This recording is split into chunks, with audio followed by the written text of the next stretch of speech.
Hey everyone, and welcome back. Today we're bringing you a brand new explainer, and I gotta tell you, I am incredibly excited about this one.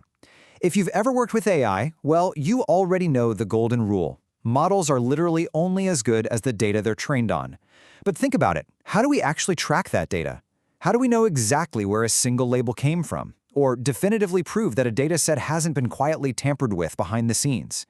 Today, we are exploring the Codatta data assembly and lineage framework to see exactly how raw, messy data transforms into trusted, fully reproducible AI datasets.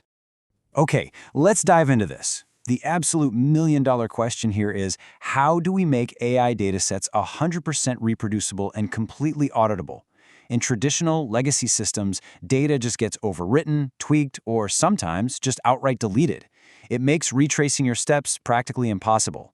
But the Codatta framework actually solves this by building this unbreakable chain of custody, going from the very first data entry all the way up to the final training dataset. To really build a mental model of how this works, we're going to go from the micro to the macro. We'll start with part 1, the atoms of data, then move to assembling assets and datasets. Next up is tracking with data lineage, then the versioning policy, and we'll cap it off with disputes, updates, and invariants. All right, let's jump right into section 1, the atoms of data, building the foundation with contribution fingerprints. Every robust system needs an unbreakable foundation, right? And in Codatta, that foundation is called a contribution fingerprint, or a CF for short. I want you to think of CFs as the absolute smallest unit of work, recorded at the exact moment of creation. These are literally the atoms of the Codatta data ecosystem. They form the baseline for absolutely everything else that follows. Once a CF is submitted into the system, that record exists. Period. End of story.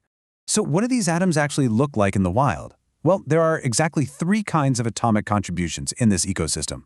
First up, you have the sample.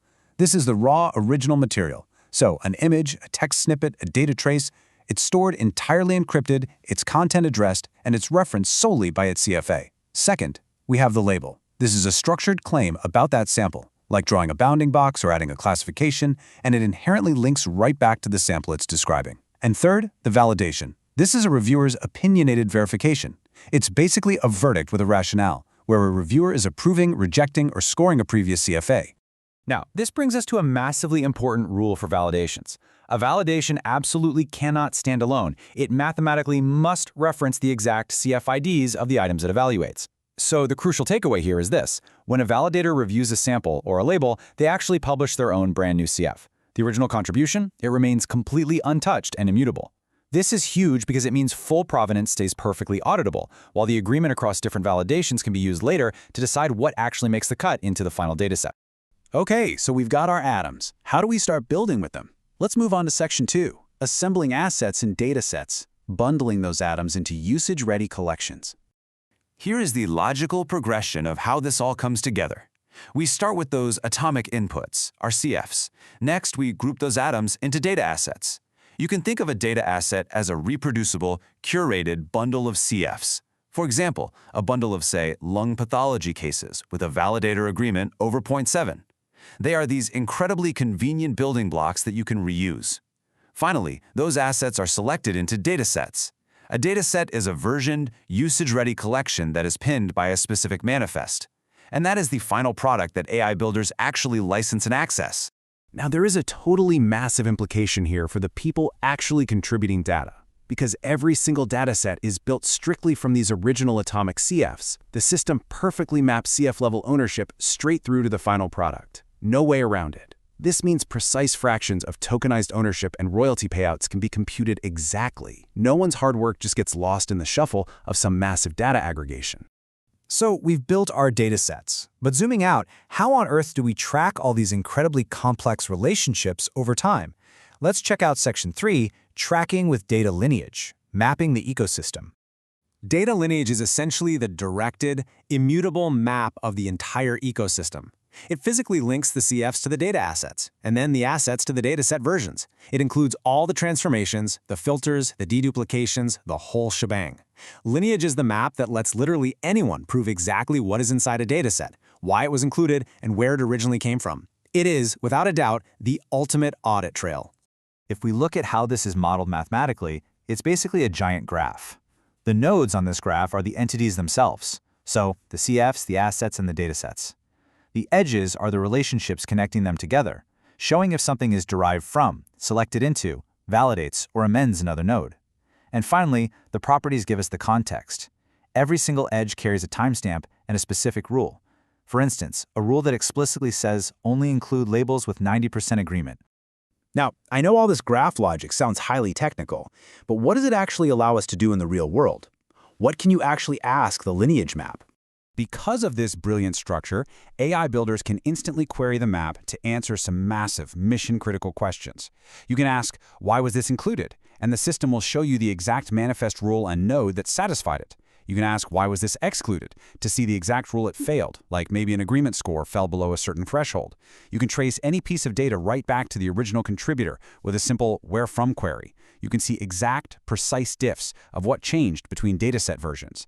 And crucially, you can perform impact analysis, asking, hey, if this label is found to be incorrect and gets amended, which downstream assets and datasets are actually affected by that? Of course, tracking all of this requires some pretty strict rules. Let's move to Section 4, the versioning policy.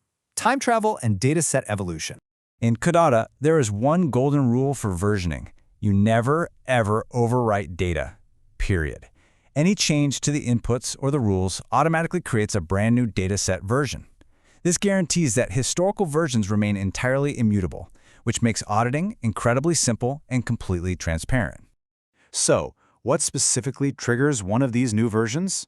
Well, it could be the addition of new contribution fingerprints, or maybe the removal of old ones.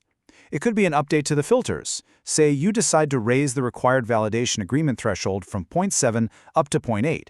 It could be different redaction rules. Honestly, any change at all to the build configuration triggers a new version. And when that happens, the diffs will explicitly and clearly show every single added, removed, or changed element. And this brilliantly illustrates the difference between Codatta and those messy legacy data systems. Old systems edit data directly. Someone goes in, changes a label, hits save, and boom, that destroys the past history and makes auditing a total nightmare.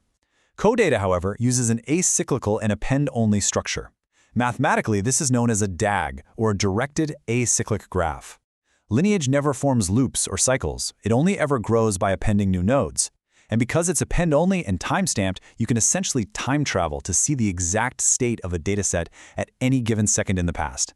How cool is that? But look, real-world data is messy. It's full of errors and disputes. So let's look at our final section, disputes, updates, and invariants, maintaining unbreakable trust in the data. If an original atom, one of our CFs, is disputed, amended, or deprecated because someone came along and added better evidence or corrected a label, the system absolutely does not break. Instead, it just triggers a reassembly. The dataset simply reassembles itself into a brand new version using the exact same manifest rules. The critical takeaway here is that past versions remain perfectly intact and available for audit, while your future training runs will just grab that newly assembled latest version.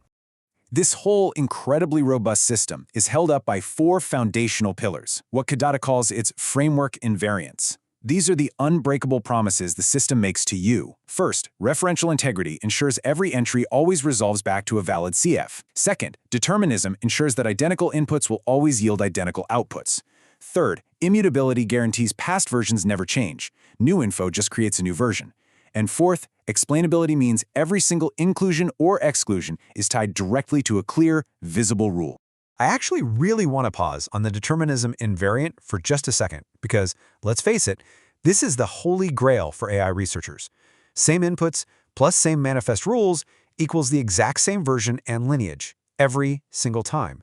If a researcher in Tokyo uses a dataset today, and a researcher in New York tries to reproduce their build 3 years from now using that exact same manifest, they will get the exact same dataset bit for bit. It is just a remarkably well-thought-out architecture. It takes all the inherent messiness of crowdsourced human knowledge and elegantly turns it into a perfectly auditable, mathematically sound graph. So I'll leave you with this thought to chew on. If every single piece of AI data was this accountable, starting right from the atomic level, how would it change the AI models we choose to trust tomorrow? Thanks so much for joining me on this explainer. Keep asking those great questions, and I'll catch you on the next one.